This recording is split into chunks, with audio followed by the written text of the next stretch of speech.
Hello friends, मैं summer और आप देख रहे हैं समर कंप्यूटर नॉलेज। दोस्तों, आज का टॉपिक है एसरॉम। तो आज का पहला क्वेश्चन है, what is एसरॉम।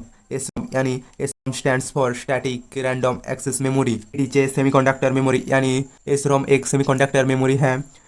SRAM is also simple types of RAM, यानी SRAM एक रैम की सिंपल टाइप्स है। That helps to store all data with using of static technique, जो स्टैटिक टेक्निक का उपयोग करके सभी डेटा को स्टोर करने में मदद करती है। Static RAM is able to retain all information into static from until power supply is turn off, यानी जब तक पावर सप्लाई ऑफ नहीं होता तब तक SRAM इंफॉर्मेशन को स्टोर रखने में सक्षम है। So due to this nature this memory is known as volatile memory.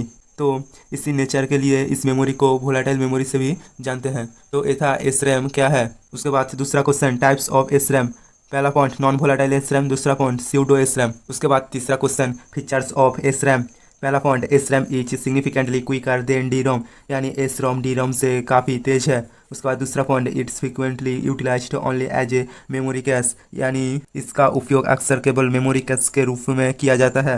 उसके बाद तीसरा point, it occupies much more space compare to DRAM, यानी ये DRAM के कंपेयर में ज़्यादा स्पेस ओकुपाइज करते हैं। उसके बाद अगला पॉइंट, यूजेज लेवल 1 और लेवल 2 कैश, यानी SRAM पर लेवल 1 और लेवल 2 के कैश प्रयोग करता है। उसके बाद अगला point, cycle time is lesser than to DRAM because SRAM does not need to pause in between accesses, यानी SRAM की साइकिल टाइम DRAM से कम है क्योंकि SRAM एक्सेस करने के समय कभी पॉज नहीं होता।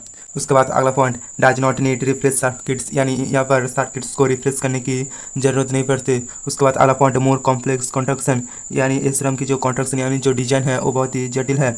उसके बाद अगला point, it is read write memory, यानी SRAM एक रीड राइट मेमोरी है। तो ये था कुछ features of static random access memory.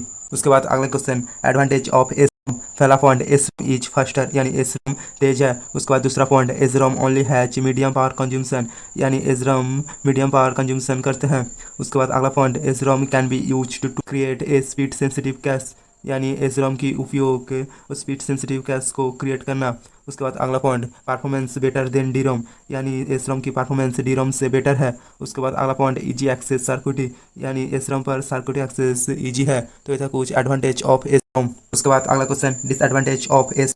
पहला पॉइंट, हाई हीट जनरेशन, यानी SRAM पर ज़्यादा हीट जनरेट होती है। उसके बाद अगला point, SRAM is more expensive, यानी SRAM ज़्यादा महंगा है। उसके बाद अगला point, you can loss data if your SRAM is not power, यानी जब SRAM में पावर नहीं होता है तब SRAM पर सारे डाटा लॉस हो जाता है। उसके बाद अगला point, SRAM has a low storage capacity, यानी SRAM पर कम स्टोरेज कैपेसिटी होते हैं। उसके बाद अगला point, SRAM reduced the memory density, यानी SRAM मेमोरी डेंसिटी को रिड्यूस कर देते हैं। उसके बाद अगला point, takes of much more space than DRAM, यानी SRAM को DRAM से ज़्यादा स्पेस ज़रूरत पड़ती है। तो ये था कुछ डिसएडवांटेज ऑफ SRAM। तो दोस्तों, आज के लिए बस इतना ही, मिलते हैं नेक्स्ट वीडियो में। तो दोस्तों, आप रैम क्या है जानना चाहते हो तो एंड स्क्रीन पर लेफ्ट वाली वीडियो पे क्लिक करना, और स्पीकर क्या है जानना चाहते हो तो एंड स्क्रीन पर राइट वाली वीडियो पे क्लिक करना, और ऐसे ही कंप्यूटर नॉलेज बढ़ाने के लिए चैनल को सब्सक्राइब करना।